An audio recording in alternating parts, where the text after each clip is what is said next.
Welcome to Ashwik Educational Academy. Today we are going to discuss about one more important topic, that is barriers to communication. It is one of the topic in communication. Very simple and small topic, easy topic.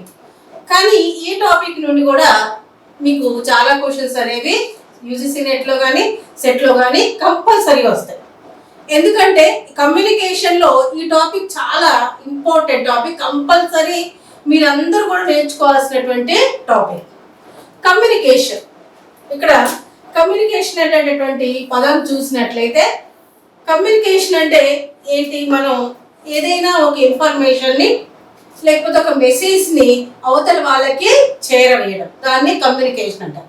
కమ్యూనికేషన్కి టాకింగ్కి చాలా importance అనేది ఉంటుంది. అయితే మనం communicate చేసేది ఏదైతే ఉందో అది ఎఫెక్టివ్గా ఉండాలి. కమ్యూనికేట్ చేసే విషయం అనేది ఎఫెక్టివ్గా ఉండాలి.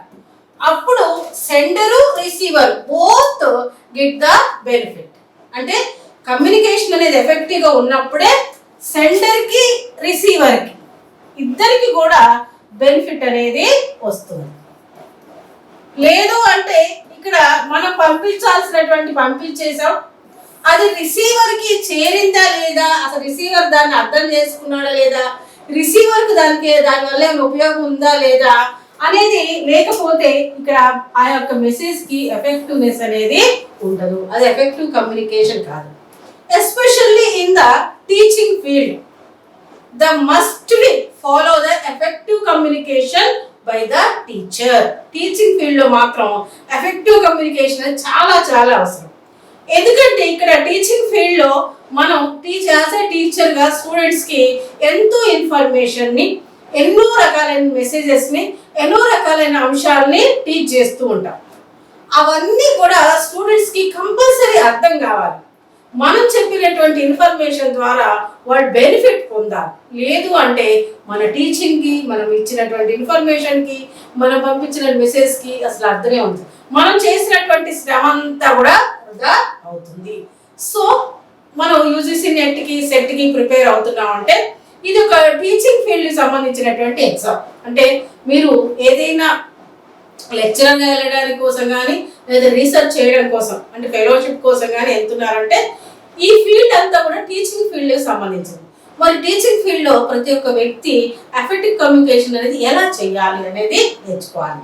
ఎఫెక్టివ్ కమ్యూనికేషన్ అనేది ఎప్పుడు సాధ్యమవుతుంది అంటే రిసీవరు మళ్ళీ సెండర్గా అయినప్పుడు, రిసీవరు మళ్ళీ సెండర్గా మారినప్పుడు. సెండర్గా మారటం అంటే ఇక్కడ రిసీవరు సెండర్కి తన ఫీడ్బ్యాక్ని అందించినప్పుడు అప్పుడు రిసీవరు సెండర్గా మారుతాడు. అంటే సెండర్ ఒక మెసేజ్ని పంపించినప్పుడు తన మెసేజ్ని ఎన్కోడింగ్ చేస్తాడు, ఒక ఛానల్ని చూస్ చేసుకుంటాడు, మీడియంని చూస్ చేసుకుంటాడు, అది డీకోడింగ్ అవుతుంది, తర్వాత రిసీవర్కి చేరుతుంది. రిసీవరు అక్కడితో ఆఫ్ చేసినట్లయితే ఆ మెసేజ్ని అది ఎఫెక్టివ్ కమ్యూనికేషన్ కాదు. తను ఫీడ్బ్యాక్ ఇవ్వాలన్నప్పుడు తను ఆ ఎమోషన్ అంటే ఆ యొక్క మీనింగ్కి తను ఎమోషనల్గా కనెక్ట్ కావాలి. తను సెండర్ పంపించినటువంటి ఇన్ఫర్మేషన్కి తను ఎమోషనల్గా కనెక్ట్ కావాలి. అప్పుడు తను సెండర్గా మారుతాడు. తన ఫీడ్బ్యాక్, తను ఏమనుకుంటున్నాడు, ఆ మెసేజ్ తనకి ఎలా యూజ్ అయింది అనే దాన్ని పంపిస్తాడు. అప్పుడు అది ఎఫెక్టివ్ కమ్యూనికేషన్ అవుతుంది. ఎఫెక్టివ్ కమ్యూనికేషన్ కావాలి అంటే మనం ఏం చేయాలి? అసలు ఎఫెక్టివ్ కమ్యూనికేషన్లో వచ్చేటటువంటి బ్యారియర్స్ ఏంటి, ఆటంకాలు ఏంటి అనేది మనం ఇప్పుడు తెలుసుకుందాం. ఓకేనా? మరి ఆ బ్యారియర్స్ అన్నింటినీ రిమూవ్ చేస్తే అప్పుడు మనం ఎఫెక్టివ్ కమ్యూనికేషన్ అనేది చేయగలుగుతాం. బ్యారియర్స్ అనేది ఎట్లుండైనా రావచ్చు. అంటే ఇక్కడ సెండర్ లెవెల్ నుంచి రావచ్చు. సెండర్స్ అంటే ఎవరైతే మెసేజ్ పంపిస్తున్నారో అతని ద్వారా కూడా బ్యారియర్స్ రావచ్చు. ఎన్కోడింగ్ అంటే ఏంటి? మనం ఏదైనా ఒక అంశాన్ని పంపించేటప్పుడు దాన్ని మనం ఎన్కోడ్ చేస్తాం. ఫర్ ఎగ్జాంపుల్, నాకు ఒక ఐడియా ఉంది, లేదా నాకు ఇన్ఫర్మేషన్ పంపించాలనుకుంటున్నాను. ఈ ఇన్ఫర్మేషన్ పంపించాలి అంటే నేను ఒక ఎన్కోడ్ చేసుకోవాలి. అంటే దీన్ని సైన్స్ ద్వారా పంపించాలా, సింబల్స్ ద్వారా పంపించాలా, లేదా ఓరల్గా పంపించాలా, ఏదైనా పిక్చర్ ద్వారా పంపించాలా అనేది నేను సెలెక్ట్ చేసుకోవాలి. అంటే నేను పంపించేటటువంటి మెసేజ్ని నాకు కావాల్సినటువంటి ఫామ్స్లో నేను కన్వర్ట్ చేసుకొని అప్పుడు నేను రిసీవర్కి ఈ మెసేజ్ పంపిస్తాను. దాన్ని ఎన్కోడింగ్ అంటారు. అదే విధంగా ఎన్కోడ్ చేసిన తర్వాత ఒక ఛానల్ ద్వారా ఆ ఇన్ఫర్మేషన్ ట్రాన్స్మిట్ అవుతుంది. అప్పుడు అది డీకోడ్ అయ్యి రిసీవర్ కి రీచ్ అవుతుంది. ఓకేనా? సో ఈ ఎన్కోడ్ చేయడంలో ప్రాబ్లం కూడా రావచ్చు. ఎన్కోడ్ చేయడంలో ప్రాబ్లం రావచ్చు. నేను చెప్పాలనుకున్నట్టు ఇన్ఫర్మేషన్ ని ఒక బొమ్మ ద్వారా చెప్పానుకోండి, ఆ బొమ్మ సరిగ్గా నేను డ్రా చేయలేకపోయినా, ఆ బొమ్మ ద్వారా ఇన్ఫర్మేషన్ అవతల వాళ్ళకి మీనింగ్ఫుల్ గా అందించలేకపోయినా ఆ మెసేజ్ అనేది ఎఫెక్టివ్ గా ఉండదు. ఆ విధంగా కూడా మనకి బ్యారియర్స్ అనేవి వస్తాయి. Next transmission.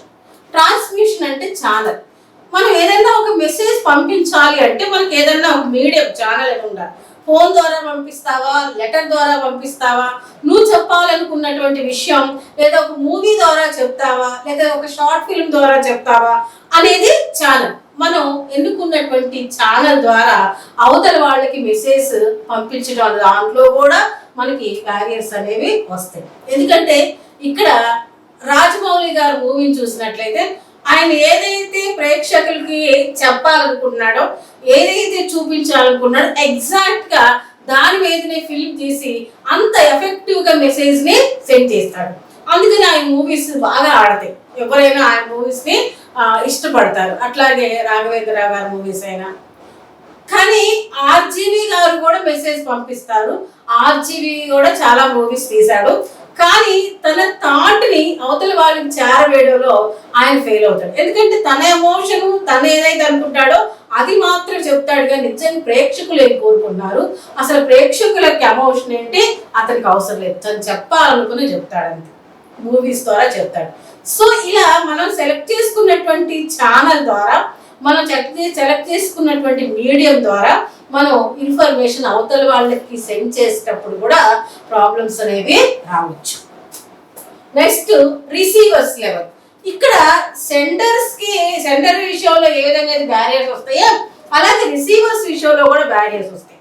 ఎందుకంటే నేను ఏ విషయాన్ని అయితే ఏ దృక్పథంతో నేను చెప్పాలనుకున్నానో అదే దృక్పథం అనేది, అదే పాయింట్ ఆఫ్ వ్యూ అనేది రిసీవర్కి లేకపోతే నేను కన్వే చేసిన విషయం అతనికి అర్థం కాదు. అంటే రిసీవర్ నేను చెప్పినటువంటి మీనింగ్ అర్థం చేసుకోలేపాడు, నా చేసినటువంటి ఎన్కోడింగ్ అతను డికోడ్ చేసుకోలేకపోయాడు. సో అక్కడ కూడా ప్రాబ్లమ్స్ అనేవి వస్తాయి. అంటే రిసీవర్ సైడ్ నుంచి కూడా ప్రాబ్లమ్స్ వస్తాయి. రిసీవర్ సైడ్ నుంచి వచ్చేటటువంటి ప్రాబ్లమ్స్ చాలా ఉంటాయి.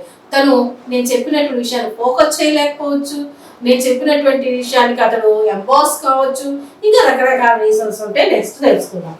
Next feedback level. ఫీడ్బ్యాక్ లో కూడా మనకి బ్యారియర్స్ ఉంటాయి. అంటే చాలా మంది అంటే విషయంలో బ్యారియర్స్ ఎలా వస్తాయి అంటే ఫీడ్బ్యాక్ లెవెల్లో ఎక్కువ వస్తాయి.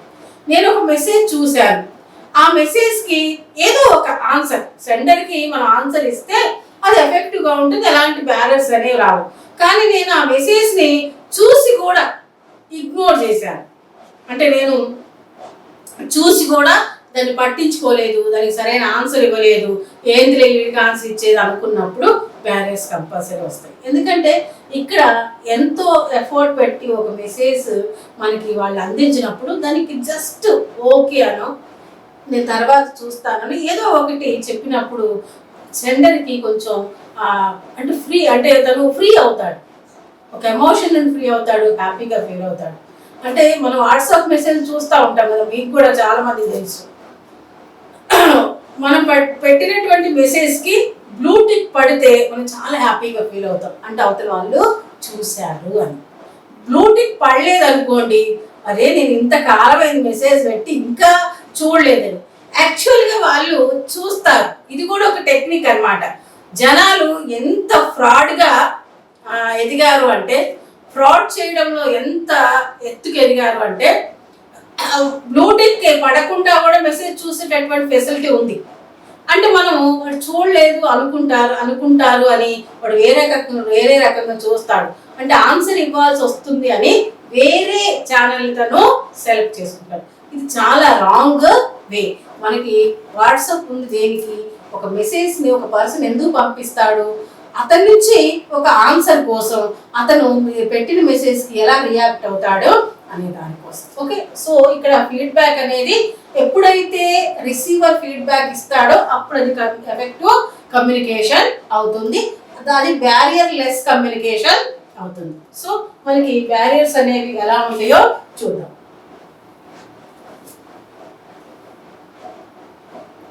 చూడండి, టైప్స్ ఆఫ్ బ్యారియర్స్. కంపల్సరీ వీటి మీద మనకి క్వశ్చన్ అనేది వస్తుంది. Physical barriers. ఫిజికల్ బ్యారియర్స్ అంటే మనం కన్వే చేసేటటువంటి ప్లేస్లో వచ్చేటటువంటి రకరకాలైనటువంటి ఆటంకాలు.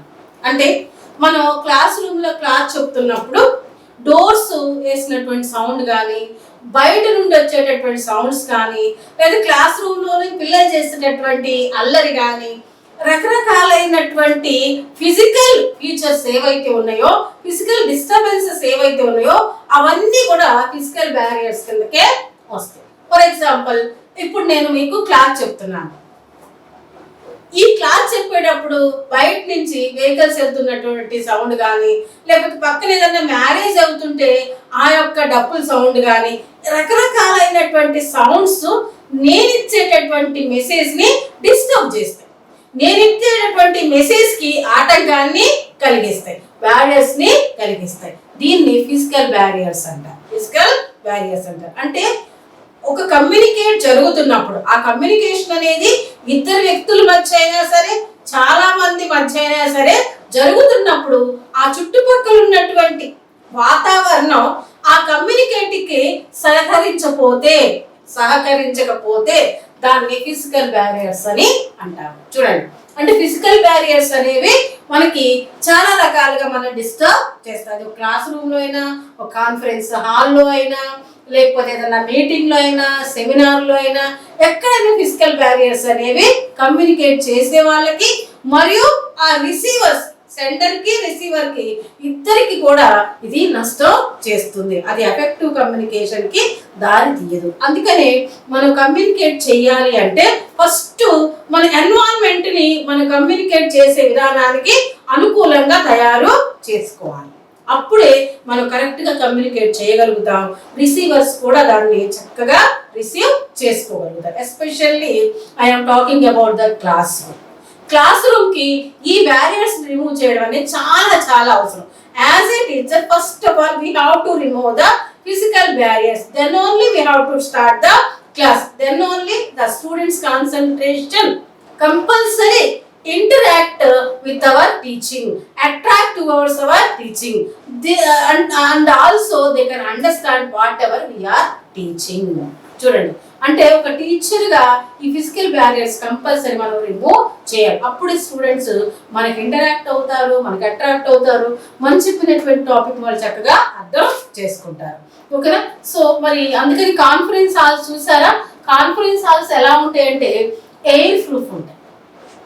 అంటే బయట నుండి ఏ సౌండ్ కూడా లోపలికి ఎంట్రీ కాదనమాట. అలాంటి ఎయిర్ ప్రూఫ్ ఉన్నటువంటి కాన్ఫరెన్స్ హాల్లో అవతల వాళ్ళు చెప్పేది వినే వాళ్ళకి చాలా చక్కగా అర్థమవుతుంది. ఓకేనా? Perception barriers. పర్సెప్షన్ బ్యారియర్స్ వీటినే అండర్స్టాండింగ్ బ్యారియర్స్ అని అంటారు. Understanding barriers. ఇంకా చెప్పాలంటే point of view. Point of view. Perception అంటే మనం ఒక దృక్పథం. పర్సెప్షన్ అంటే దృక్పథం. అంటే ఇక్కడ మెసేజ్ ఇచ్చేవాడి యొక్క పర్సెప్షన్, మెసేజ్ తీసుకునేవాడి యొక్క పర్సెప్షన్ రెండు ఒక రకంగానే ఉంటే, తను ఏ మీనింగ్ అయితే రిసీవర్ కన్వే చేస్తున్నాడో అదే మీనింగ్ రిసీవర్కి చేరుతుంది. లేదు అంటే అక్కడ మిస్అండర్స్టాండింగ్ అనేది ఏర్పడుతుంది. రాంగ్ క్యూస్ అనేవి రిసీవర్కి రీచ్ అవుతాయి. And he is missing the original form of the content which was send by the sender. అర్థమైందా? అంటే ఇక్కడ ఈ రిసీవర్కి సెండర్కి మధ్య ఈ దృక్పథంలో డిఫరెన్స్ ఉందనుకోండి. నేను ఒక మీనింగ్తో చెప్తే రిసీవర్ ఇంకొక మీనింగ్తో అర్థం చేసుకుంటాడు. ఆ ఇంకొక మీనింగ్తో అర్థం చేసుకోవడం వల్ల నేను ఏదైతే ఒరిజినల్ ఫామ్ని ఆ రిసీవర్కి అందించానో అది మిస్ అవుతుంది. సో లాస్ట్గా తను రాంగ్ ఇన్ఫర్మేషన్ని కంక్లూడ్ చేస్తాడు. అంతే. అంటే యాజ్ ఏ టీచర్గా కూడా చూడండి, నేను అంటే టీచర్స్ ఏ ఏ ఉద్దేశంతో అయితే స్టూడెంట్స్కి ఒక మెసేజ్ కానీ ఒక కంటెంట్ కానీ ఒక ఇన్ఫర్మేషన్ కానీ ఇచ్చారు, అదే ఉద్దేశాన్ని స్టూడెంట్స్ రిసీవ్ చేసుకున్నారనుకోండి, అర్థం చేసుకున్నారనుకోండి, అక్కడ బ్యారియర్స్ అనేవి ఉండవు. కానీ రాంగ్ వేలో అర్థం చేసుకుంటే, దాన్ని మిస్అండర్స్టాండ్ చేసుకుంటే అక్కడ స్టూడెంట్స్ టీచర్ చెప్పినటువంటి ఆ ఒరిజినల్ ఫామ్ని మిస్ అవుతారు. So automatically in the examination they are giving the wrong conclusion. ఇక ఎగ్జామినేషన్లో వాళ్ళు రాంగ్ కంక్లూజన్ ఇస్తారు. అంటే ఇక్కడ చాలా మటుకు దీనికి ఈ పర్సెప్షన్కి మీనింగ్ అంటే బ్యారియర్స్ ఏంటంటే చాలా మటుకు సెండర్కి రిసీవర్కి మధ్య చూసే దృక్పథంలో, వినే దృక్పథంలో, అర్థం చేసుకునే దృక్పథంలో ఒక సైన్ కానీ, సింబల్ కానీ, ఒక పిక్చర్ కానీ, ఒక ఇమేజ్ కానీ పంపించినప్పుడు ఆ ఇమేజ్లో ఉన్నటువంటి నిగూఢమైనటువంటి అర్థాన్ని తెలుసుకునేటటువంటి విషయంలో ఈ పర్సెప్షనల్ బ్యారియర్స్ అనేవి వస్తూ ఉంటాయి. అందుకని ఇక్కడ రిసీవర్ యొక్క సెండర్ యొక్క దృక్పథం ఒకటే ఉన్నప్పుడు ఆ బ్యారియర్స్ అనేవి రావు. Okay, emotional barriers. Emotional barriers అంటే ఫియర్, షేమ్ అంటే షై,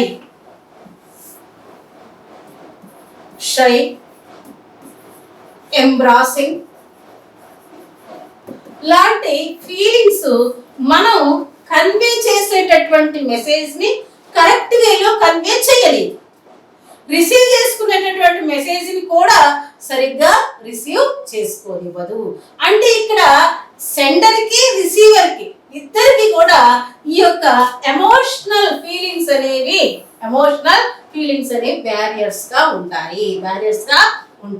ఫర్ ఎగ్జాంపుల్, నేను ఒక సెండర్, నేను ఒక ఇన్ఫర్మేషన్ కన్వే చేయాలనుకుంటున్నాను, నేను ఒక కంటెంట్ని అందించాలనుకున్నాను. ఈ కంటెంట్ని అందించే సందర్భంలో, ఇన్ఫర్మేషన్ కన్వే చేసే సందర్భంలో నేను భయానికి గురైనప్పుడు, లేదా షై ఫీలింగ్ వచ్చినప్పుడు, లేదా నేను ఎంబ్రాసింగ్ ఫీల్ అయినప్పుడు నేను ఆ మెసేజ్ని కరెక్ట్గా కన్వే చేయలేను. ఎలా కన్వే చేయాలనుకున్నాను అలా కన్వే చేయలేను. అలా కన్వే చేయకపోతే రిసీవర్కి అది చక్కగా రీచ్ కాదు. సో ఇక్కడ ఎస్పెషల్లీ సెండర్ కంపల్సరీ ఫియర్లెస్ గా, షైలెస్ గా, without embarrassing he has to convey whatever he want to convey. ఓకేనా? అంటే తను ఏదైతే కన్వే చేయాలనుకుంటాడో ఈ ఫీలింగ్స్, ఎమోషనల్ ఫీలింగ్స్ ఏమి లేకుండా కన్వే చేయాలి. ఎస్పెషల్లీ ఇన్ ద ఇంటర్వ్యూస్ లో ఈ యొక్క ఎమోషనల్ బ్యారియర్స్ రిమూవ్ చేసినప్పుడే ఆ అడిగేటటువంటి అంటే ఇంటర్వ్యూ చేసే వాళ్ళు ఎవరైతే ఉన్నారో వాళ్ళు అడిగినటువంటి ప్రశ్నకి మనం ఒక ఇన్ఫర్మేషన్ని, ఒక కంటెంట్ని కరెక్ట్గా కన్వే చేయగలుగుతాం. అప్పుడు మనకి జాబ్ అనేది వస్తుంది. అంటే మనం ఎక్కువగా ఈ కమ్యూనికేషన్ అనే దాన్ని, ఈ ఎమోషనల్ బ్యారియర్స్ని ఎక్కడ ఫేస్ చేస్తామంటే ఇంటర్వ్యూస్లో ఫేస్ చేస్తాం. సో మరి అక్కడ ఎమోషనల్ బ్యారియర్స్ని రిమూవ్ చేస్తే మన ఇంటర్వ్యూ అనేది చక్కగా జరుగుతుంది. ఇంటర్వ్యూలోకనే కాదు, ఎమోషనల్ బ్యారియర్స్ని రిమూవ్ చేయాలంటే ఫస్ట్ ఆఫ్ ఆల్ మనకి మన మీద కంట్రోలింగ్ అనేది ఉండాలి. మనం ఎమోషన్స్ని కంట్రోల్ చేసుకుంటూ మనం చెప్పాలనుకున్నది చెప్పగలిగినప్పుడు మన యొక్క కమ్యూనికేషన్లో ఎలాంటి బ్యారియర్స్ అనేవి ఓకేనా. సెమాంటిక్ బ్యారియర్స్, ఇది చాలా సార్లు ప్రశ్న అడగడం జరిగింది. దీన్ని లాంగ్వేజ్ బ్యారియర్స్ అని అంటారు. సింపుల్గా గుర్తుపెట్టుకోండి, లాంగ్వేజ్ బ్యారియర్స్ అంటారు. అంటే భాషాపరమైనటువంటి ఆటంకాలు. మనం ఒక ఇన్ఫర్మేషన్ని కన్వే చెయ్యాలంటే దానికి లాంగ్వేజ్ చాలా అవసరం. అంటే మనం ఓరల్గా కానీ లేకపోతే రిటర్న్ ఫామ్లో కానీ, అంటే దీన్ని వెర్బల్ కానీ అంటారు. వెర్బల్ ఎస్పెషల్లీ మనం వెర్బల్ ఫామ్లో మనం ఒక ఇన్ఫర్మేషన్ కన్వే చేసినప్పుడు దానికి మనం భాషని యూజ్ చేస్తాం, సౌండ్స్ని యూజ్ చేస్తాం. ఆ భాషని యూజ్ చేసి మనం ఒక ఇన్ఫర్మేషన్ అవతల వాళ్ళకి ఇచ్చినప్పుడు ఆ భాష అనేది ఎలా ఉండాలంటే అవతల వాళ్ళు అర్థం చేసుకునే విధంగా ఉండాలి. ఎప్పుడు కూడా మనం డబుల్ మీనింగ్ మాట్లాడినప్పుడు అది సెమంటిక్ బ్యారియర్గా రూపొందే అవకాశం ఉంటుంది. దాంట్లో సెమంటిక్ బ్యారియర్స్ అనేవి కంపల్సరీ వస్తాయి. ఎందుకంటే మన యొక్క ప్రొనౌన్సియేషన్ కానీ మనం యూజ్ చేసే వర్డ్స్ కానీ సెంటెన్సెస్ కానీ గ్రామర్ కానీ లేకపోతే డబుల్ మీనింగ్ డైలాగ్స్ కానీ ఇవన్నీ కూడా సెమంటిక్ బ్యారియర్స్ కిందకే వస్తాయి. ఎందుకంటే మనకి చాలా మటుకు ఎస్పెషల్ ఇంగ్లీష్ మాట్లాడుతున్నప్పుడు మనకి చాలా మటుకు ఆ సౌండ్స్ ఒకేలాగుంటాయి కానీ దాని స్పెల్లింగ్ వేరే ఉంటుంది. సౌండ్స్ ఒకేలాగా ఉంటుంది కానీ స్పెల్లింగ్ వేరే ఉంటుంది. ఆ స్పెల్లింగ్ బట్టి దాని అర్థం కూడా ఉంటుంది. సో మనం ఇచ్చేటటువంటి సౌండ్ అనే దాని వలన అవతల వాళ్ళు తనకి నచ్చినటువంటి స్పెల్లింగ్ని అటాచ్ చేసుకుంటాడు. సో దాన్నే అర్థం చేసుకుంటాడు. నేను చెప్పినటువంటి స్పెల్లింగ్ ఒకటి, వాడు అర్థం చేసుకున్నటువంటి స్పెల్లింగ్ ఒక్కొక్కటి.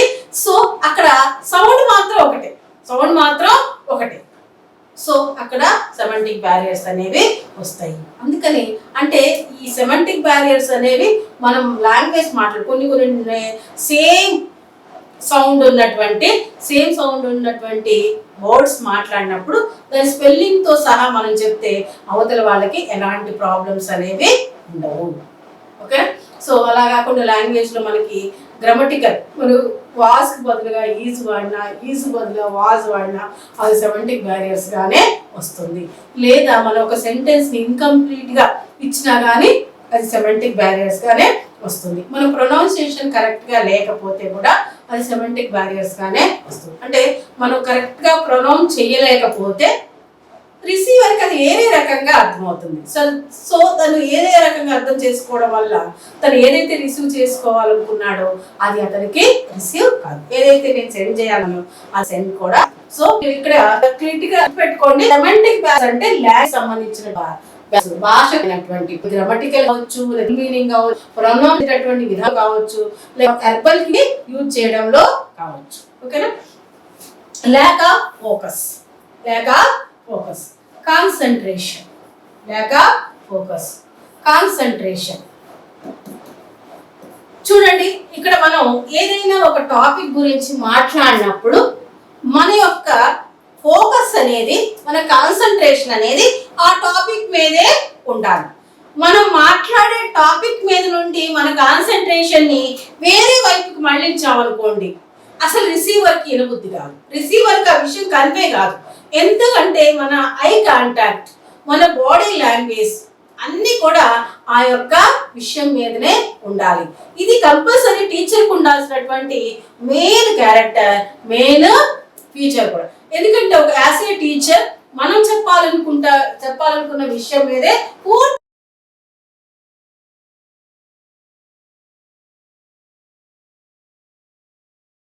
ఫోకస్ పెట్టాలి, పూర్తి కాన్సన్ట్రేట్ చెయ్యాలి. అంతేగాని డోర్స్ వైపు చూడడము, ఇంకెటు వైపు చూడడము, మన మైండ్ ఎక్కడో ఉండడము, మనం దేని గురించి ఆలోచించడము చేసినప్పుడు అక్కడ ఎఫెక్టివ్ కమ్యూనికేషన్ అనేది జరగదు. బ్యారియర్స్ అనేవి కంపల్సరీ వస్తాయి. ఎందుకంటే మనం చాలా మీటింగ్స్లో కానీ, సెమినార్లో కానీ, కాన్ఫరెన్స్ కానీ, లేదా స్కూల్లో జరిగేటటువంటి రకరకాల ఫంక్షన్స్లో మాట్లాడుతూ ఉంటాం. మాట్లాడినప్పుడు మనం మాట్లాడుతున్నటువంటి టాపిక్ మీదే మనం కాన్సన్ట్రేట్ చేయాలి. అంతేగాని మన ఎదురుగా ప్రిన్సిపల్స్ వారు ఉన్నారు, లేదా టీచర్స్ ఉన్నారు, లేదా పేరెంట్స్ ఉన్నారు అని వాళ్ళ మీద మనం ఫోకస్ పెట్టామనుకోండి, చెప్పాలనుకున్న పాయింట్స్ని చెప్పాలి. ఫుల్ ఇన్ఫర్మేషన్ని ఏదైతే మనం ఇవ్వాలనుకున్నామో ఇవ్వలేము. అలా మనకి బ్యారియర్స్ అనేవి వస్తాయి. ఓకేనా. సో ఇది మనం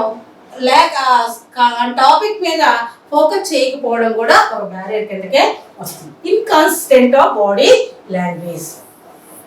చూడండి, అంటే మన బాడీ లాంగ్వేజ్ మీద మనకు కంట్రోల్ లేకపోవడం.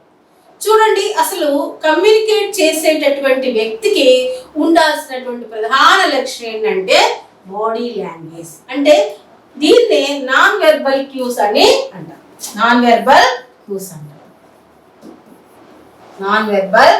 క్యూస్ అని అంటాం. ఎందుకంటే ఇక్కడ మనం చెప్పాలనుకున్నటువంటి అంశాన్ని ఓరల్ గా చెప్తున్నాం, దాంతో పాటు నాన్ వెర్బల్ క్యూస్ ని కూడా యూజ్ చేస్తే వినే వాళ్ళకి వినసొంపుగా ఉంటుంది. అంటే మన ఐ కాంటాక్ట్ ద్వారా, మన పోస్టర్ ద్వారా, మన ఫేషియల్ ఎక్స్ప్రెషన్స్ ద్వారా, మన హ్యాండ్స్ మూమెంట్స్ ద్వారా మనం అవతల వాళ్ళని కట్టి పడేయాలి, మన టాపిక్ వినేటట్లు వాళ్ళని చేయగలగాలి. అలా కానప్పుడు కంపల్సరీ బ్యారియర్స్ అనేవి వస్తాయి. అంటే ఇక్కడ కమ్యూనికేట్ చేయడం అనేది ఒక కళ. ఆ కళని మనం అద్భుతంగా ప్రదర్శించగలిగితే ఎలాంటి వాళ్ళైనా మనం చెప్పేటటువంటి విషయాన్ని వింటారు. అది వినాలి అంటే మన ఐ కాంటాక్ట్, మన బాడీ పోస్టర్ అండ్ మన ఫేషియల్ ఎక్స్ప్రెషన్, మన హ్యాండ్స్ మూమెంట్, హెడ్ మూమెంట్ అన్నీ కూడా మనం చెప్పేటటువంటి ఆ యొక్క విషయాన్ని బట్టి ఉండాలి. అంటే చూడండి, చాలా మంది అంటే స్పీకర్స్, గుడ్ స్పీకర్స్ వాళ్ళు ఎలా అయ్యారు? Because of their body language. వాళ్ళ బాడీ లాంగ్వేజ్ వాళ్ళని వాళ్ళు గుడ్ స్పీకర్స్ అయ్యారు. వాళ్ళకి వెర్బల్ కెపాసిటీతో పాటు నాన్ వెర్బల్ క్యూస్ని ఎక్స్ప్రెస్ చేసేటటువంటి కెపాసిటీ కూడా ఉంది. స్వామి వివేకానంద గురించి మనం మాట్లాడుకుంటే ఆయన చికాగోలో ఇచ్చినటువంటి ఆ యొక్క ఇన్ఫర్మేషన్, ఆ యొక్క చికాగోలో మాట్లాడినటువంటి విధానం ఎంతో మందిని కట్టిపడేసింది. అంటే ఒక రోజు మొత్తం కూడా తలకాయ కదపకుండా ఆయన్నే చూస్తూ ఆయన చెప్పినటువంటి విషయాలు విన్నారు అంటే అది ఆయన యొక్క బాడీ లాంగ్వేజ్. అంటే చాలా మంది స్పీకర్స్ని నేను కూడా గమనిస్తూ ఉంటాను. వాళ్ళ బాడీ లాంగ్వేజ్ అనేది ఎలా ఉంటుందంటే చెప్పే విషయాన్ని వాళ్ళు మాటల ద్వారా కాకుండా కళ్ళ ద్వారానే చెప్పగలుగుతారు. Next negative body language. ఇంకా అసలు కమ్యూనికేట్ చేయడంలో మన బాడీ లాంగ్వేజ్ అనేది నెగిటివ్గా ఉంటుంది.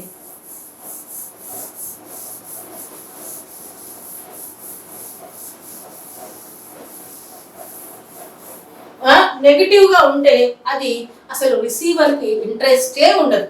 నెగిటివ్ బాడీ లాంగ్వేజ్ అంటే మనం ఏదైనా ఒక ఆన్సర్, ఒక క్వశ్చన్ అడిగినప్పుడు ఆన్సర్ని ఎస్ అంటాం, కానీ మన హెడ్ మాత్రం నో అంటాం. అదే నెగిటివ్ బాడీ లాంగ్వేజ్. నువ్వు అంటే ఈ సందర్భంలో నువ్వు హ్యాపీగా ఉన్నావు అని అవతల అడిగినప్పుడు హ్యాపీగానే ఉన్నాను అని చెప్తాం, కానీ మన ఫేషియల్ ఎక్స్ప్రెషన్ మాత్రం అన్హ్యాపీని చూపిస్తుంది. అంటే నువ్వు ఈ సినిమా ఇష్టపడ్డావా అన్నప్పుడు ఓకే ఇష్టపడ్డాను అని చెప్తా, కానీ మన కళ్ళు మాత్రం ఇష్టపడలేదని చెప్తాం. దాన్ని నెగిటివ్ బాడీ లాంగ్వేజ్ అని అంటాం. అంటే ఈ యొక్క మనం చెప్పేటటువంటి ఆన్సర్ని బట్టే మన బాడీ లాంగ్వేజ్ కూడా ఉండాలి. మనం ఎస్ చెప్పినప్పుడు మన ఫేషియల్ ఎక్స్ప్రెషన్ కూడా ఎస్ అన్నట్టు ఉండాలి. మనం నో చెప్పినప్పుడు మన ఫేషియల్ ఎక్స్ప్రెషన్ కూడా నో అన్నట్టే ఉండాలి. చాలా మందితో మాట్లాడినప్పుడు నేను కూడా గమనించడం జరిగింది, వాళ్ళు నోటితో మాట్లాడే విధానానికి వాళ్ళు ఎక్స్ప్రెస్ చేసే బాడీ లాంగ్వేజ్కి టోటల్గా డిఫరెన్స్ ఉంటుంది. అక్కడే మనకు అర్థమవుతుంది వీళ్ళు అబద్ధం చెప్తున్నారు. ఎప్పుడైతే రిసీవర్ సెండర్ చెప్పేటటువంటి విషయం అబద్ధం అని గ్రహించాడో అస్సలు రిసీవర్ ఆ విషయాన్ని వినడు, విన్నా కానీ మనసుకి ఎక్కించుకోడు. That is the fact. ఎందుకంటే మనం సెండర్ చెప్పేది వినాలి అంటే కంపల్సరీ రిసీవర్ ఫీల్ కావాలి, ఇతను చెప్పేది కరెక్టే, ట్రూనే అని ఫీల్ కావాలి. అప్పుడే రిసీవర్కి వినడానికి ఇంట్రెస్ట్ అనేది ఉంటుంది. సో ఇక్కడ కమ్యూనికేట్ చేసేటటువంటి వ్యక్తి యొక్క బాడీ లాంగ్వేజ్ తను ఏదైతే కమ్యూనికేట్ చేస్తున్నాడో దానికి తగినట్లుగానే ఉండాలి.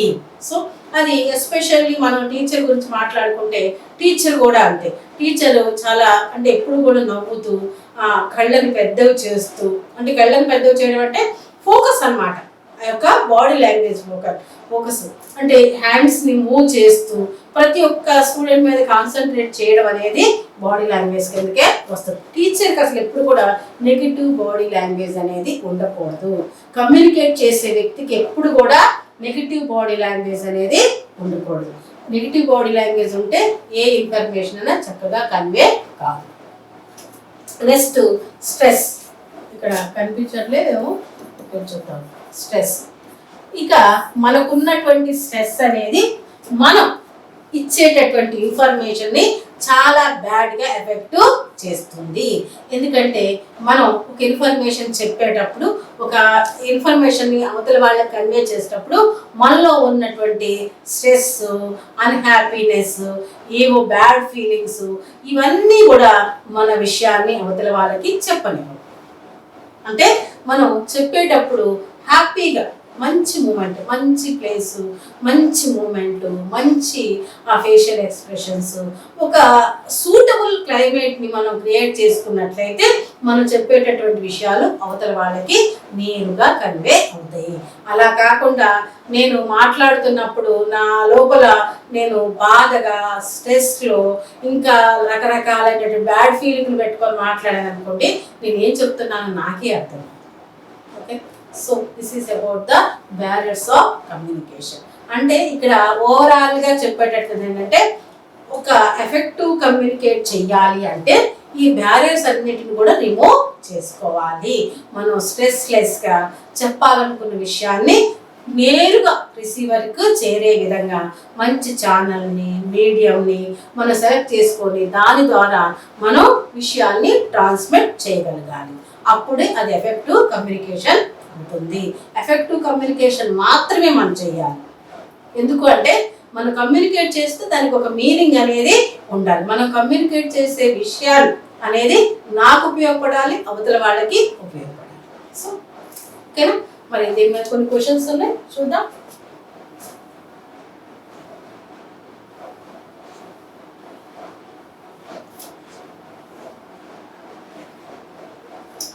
క్వశ్చన్ చూడండి. Question number 1, which one of the following is excluded from the list of communication barriers? అంటే దీంట్లో కమ్యూనికేషన్ బ్యారియర్స్ లేనిది అడుగుతున్నాడు. ఎక్స్క్లూడ్ అంటే అదే కదా, లేనిది. ఇంక్లూడ్ అంటే ఉన్నది అనుకోండి, ఇది ఎక్స్క్లూడ్ అంటే లేనిది. మనకి ఇప్పుడే కదా మనం చెప్పుకున్న ఫిజికల్ బ్యారియర్స్ ఉన్నాయి, సెమాంటిక్ బ్యారియర్స్ ఉన్నాయి, ఫిలాసఫికల్ బ్యారియర్స్ లేవు, సైకలాజికల్ బ్యారియర్స్ ఉన్నాయి. అంటే సైకలాజికల్ అంటే ఎమోషనల్ అవన్నమాట, ఇవి ఉన్నాయి. సో ఫిలాసఫికల్ బ్యారియర్స్ అనేవి ఉండవు. ఈ ఫిలాసఫీ అంటే ఏంటి? తత్వం.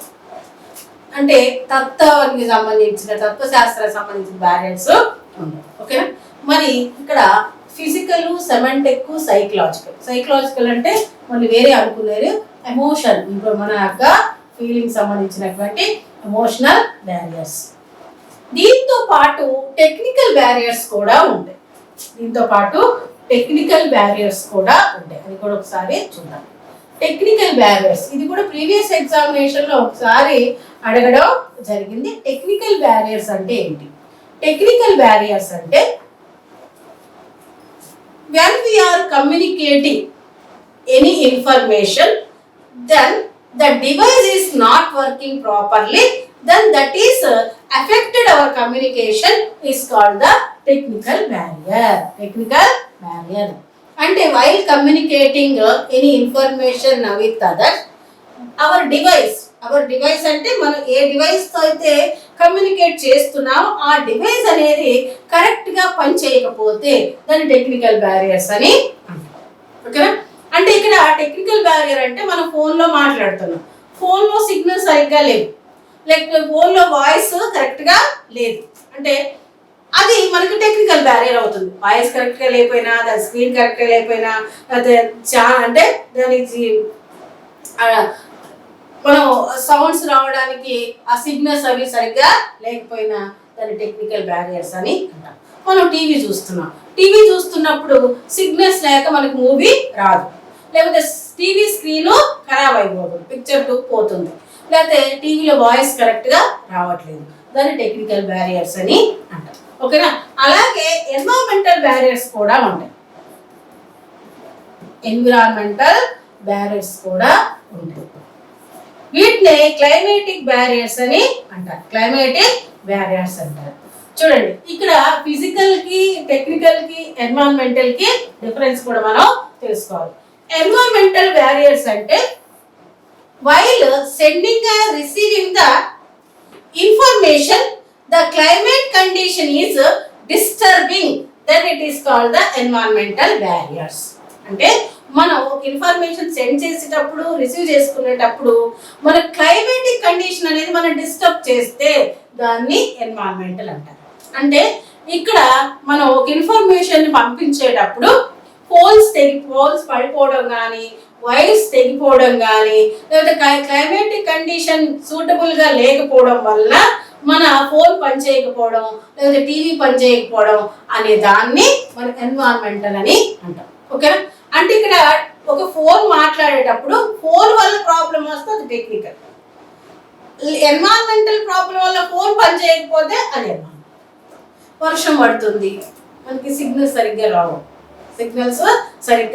రావు, దాన్ని మనం ఎన్విరాన్మెంటల్ అంటాం. మామూలుగా ఫోన్ సిగ్నల్స్ సరిగ్గా రిసీవ్ చేసుకోకపోతే అది టెక్నికల్. అంటే అక్కడ మనం కొన్నిసార్లు మనం ఏంటంటే ఆ సిగ్నల్స్ ఉన్నటువంటి ప్రదేశానికి దూరంగా ఉంటాం, అప్పుడు ఆ ఫోన్ సిగ్నల్స్ ని రిసీవ్ చేసుకోలేదు, అప్పుడు ఫోన్లో మనకి విషయాలు సరిగ్గా అర్థం కావు, అది టెక్నికల్. కానీ క్లైమేట్ కండిషన్ వల్ల సిగ్నల్స్ రాకపోతే అది ఎన్విరాన్మెంటల్. ఈ రెండింటికి చాలా దగ్గర సంబంధం ఉంది, అందుకని చెప్తున్నాను. క్లైమేటిక్ కండిషన్, ఈరోజు వర్షం రావడం వల్ల, గాలి బాగా వీయడం వల్ల, లేకపోతే ఏదైనా క్లైమేటిక్ కండిషన్ సూటబుల్గా లేకపోతే మన ఫోన్ సిగ్నల్ పనిచేయదు, దాన్ని ఎన్విరాన్మెంటల్. ఓకేనా? మనకి టీవీ చూస్తున్నాం, టీవీలో మనకి అకస్మాత్తుగా సౌండ్ బ్లాక్ అయింది, పిక్చర్ రావట్లేదు, అది టెక్నికల్ అవుతుంది. కానీ వర్షం పడుతున్నప్పుడు ఆ సిగ్నల్ అందుకోలేకపోతే మనకు టీవీ రాదు, అది ఎన్విరాన్మెంటల్ అవుతుంది. అంటే ఇక్కడ ఎన్విరాన్మెంటల్కి టెక్నికల్కి అదే డిఫరెన్స్. మనకి క్లైమేటిక్ కండిషన్ అంటే పెద్ద పెద్ద వర్షాలు పడినప్పుడు, తుఫాన్ వచ్చినప్పుడు ఆ టెలిఫోన్ తీగలన్నీ కూడా ఇరిగిపోతాయి, ఆ పోల్స్ అన్ని కూడా పడిపోతాయి, దానివల్ల మనం కమ్యూనికేట్ చేయలేము, దాన్ని ఎన్విరాన్మెంటల్ అంటారు. ఫిజికల్ అంటే ఏంటి? ఆ చుట్టుపక్కల ఉన్నటువంటి ప్రదేశం ఏదైతే ఉందో అక్కడ ఏమన్నా సౌండ్స్ మనం డిస్టర్బ్ చేసినా, లేకపోతే ఆ ప్రదేశం మనం కమ్యూనికేట్ చేసే విషయాన్ని డిస్టర్బ్ చేసినా దాన్ని ఫిజికల్ అని అంటారు. ఓకేనా? సో ఈ మూడు గమనించండి. Which of the following are considered as semantic barriers in communication? ఇక్కడ సెమాంటిక్ బ్యారియర్స్ ఏది అని అడుగుతున్నారు. సెమాంటిక్ అంటే ఒకటే గుర్తుపెట్టుకోండి, అది లాంగ్వేజ్ సంబంధించింది. Semantic barriers, which of the following are considered as semantic barriers in communication? ఇక్కడ ఏంటి? Functional specialisation, organisational policy, faulty translation, use of technical language, unqualified assumptions. దీంట్లో ఆన్సర్ ఏంటంటే యాక్చువల్గా మనకి faulty translation and use of technical language, unqualified assumptions. ఇవన్నీ కూడా language కి సంబంధించినవి. ఎందుకంటే ఇక్కడ ఫాల్టీ ట్రాన్స్లేషన్, మనం ట్రాన్స్లేట్ చేసేటప్పుడు ఫాల్ట్ అనేది ఉందనుకోండి, అంటే తెలుగు నుంచి ఇంగ్లీష్కో, ఇంగ్లీష్ నుంచి తెలుగుకో మనం ట్రాన్స్లేషన్ చేసినప్పుడు అది మిస్ అయింది, అంటే అక్కడ గ్రామర్ మిస్ కావడము, లేకపోతే మీనింగ్ మిస్ కావడము అయినప్పుడు అది సెమాంటిక్ బ్యారియర్ కిందకే వస్తుంది. ఓకేనా? యూజ్ ఆఫ్ టెక్నికల్ లాంగ్వేజ్, మనం టెక్నికల్ లాంగ్వేజ్ ని యూజ్ చేస్తాం. అంటే టెక్నికల్ లాంగ్వేజ్ అంటే మనం ఏదైనా సైన్ని, సింబల్ని, పిక్చర్స్ని, ఇమేజ్ని యూజ్ చేసి ఇన్ఫర్మేషన్ పంపిస్తాం. అది సరిగ్గా కన్వే కాకపోతే అది మళ్ళీ లాంగ్వేజ్ కిందకే వస్తుంది. అంటే ఓకేనా? అంటే ఫర్ ఎగ్జాంపుల్ ఇప్పుడు మన కంప్యూటర్ ద్వారా మనం చాలా టెక్నికల్ కోడ్స్ యూజ్ చేస్తూ ఉంటాం. ఆ టెక్నికల్ కోడ్స్ యూజ్ చేసినప్పుడు కరెక్ట్గా యూజ్ చేయకపోతే అది సెమాంటిక్ బ్యారియర్స్ కిందకి వస్తుంది. అన్క్వాలిఫైడ్ అజంప్షన్స్, ఇక అజంప్షన్స్ అంటే అవతల వాళ్ళు పంపించినటువంటి ఇన్ఫర్మేషన్ ని నేను నాకు తగ్గట్టుగా అజంప్ట్ చేసుకున్నట్లయితే కూడా అది అన్క్వాలిఫైడ్ అజంప్షన్ కిందకి వస్తుంది. ఓకే? సో ఈ మూడు కూడా లాంగ్వేజ్ ప్రాబ్లమ్స్, అవి semantic barriers.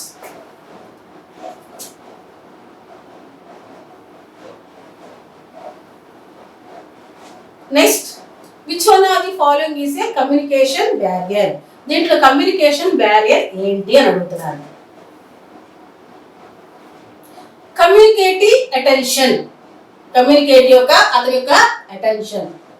Semantic distortion, amplified image, infographic. దీంట్లో కమ్యూనికేషన్ బ్యారియర్ అనేది సెమాంటిక్ బ్యారియర్, సెమాంటిక్ డిస్టోర్షన్. ఓకేనా? ఇది ఒకటి కమ్యూనికేషన్ సంబంధించినటువంటి బ్యారియర్. ఇది కమ్యూనికేషన్ మరియు కమ్యూనికేషన్ లో మనకి వచ్చేటటువంటి బ్యారియర్స్, వాటికి సంబంధించినటువంటి క్వశ్చన్స్. ఈ టాపిక్ మీకు అర్థమైంది అనుకుంటాను.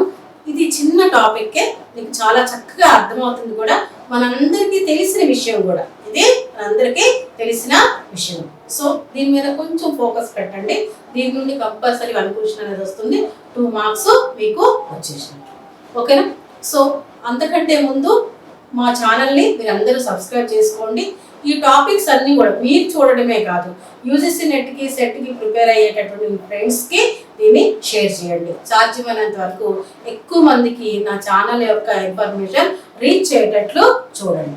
ఎందుకంటే మనకి ఎక్కువ సబ్స్క్రైబర్స్ వచ్చి ఎక్కువ మంది వాచ్ చేశారనుకోండి, తొందరగా నేను యాప్లో టాపిక్స్ అన్ని పెట్టేస్తాను, మీ అందరికీ యూస్ఫుల్గా ఉంటుంది. ఓకేనా? మా యాప్లో ఇప్పుడు video classes, online classes, mock టెస్ట్లు, మెటీరియల్ అన్నీ కూడా అవైలబుల్ ఉన్నవి. స్క్రోల్ అవుతున్నటువంటి నెంబర్కి కాల్ చేసి తీసుకోవచ్చు. మీరు ఏదన్నా ఇన్ఫర్మేషన్ ఉంటే ఇన్ఫర్మేషన్ కావాలి అంటే స్క్రోల్ అవుతున్న నెంబర్కి కాల్ చేయండి, నో ప్రాబ్లం. ఏ టైంలో అయినా నేను కాల్ లిఫ్ట్ చేస్తాను, దానికి తగిన ఆన్సర్ ఇస్తాను. మెటీరియల్ కోసమే కాదు, క్లాసెస్ కోసమే కాదు, ఏదైనా ఇన్ఫర్మేషన్ ఉంటే మీరు కాల్ చేయొచ్చు. అంతకు మించి మీరు పోస్ట్ కూడా చేయొచ్చు, అంటే కామెంట్స్ రూపంలో పోస్ట్ కూడా చేయొచ్చు. మీ యొక్క ఐడియాలజీని మీరు ఏమనుకుంటారు, ఇంకేమైనా ఇన్ఫర్మేషన్ కావాలా, మీకు ఎలా కావాలనే దాన్ని జస్ట్ నాకు ఇన్ఫార్మ్ చేయండి. దాన్ని బట్టి నేను మూవ్ అవుతూ ఉంటాను. ఓకేనా? మీ సపోర్టు, మీ యొక్క కామెంట్స్ ద్వారా నాకు తెలియజేసినట్లయితే చాలా సంతోషిస్తాను. Thank you for watching this channel.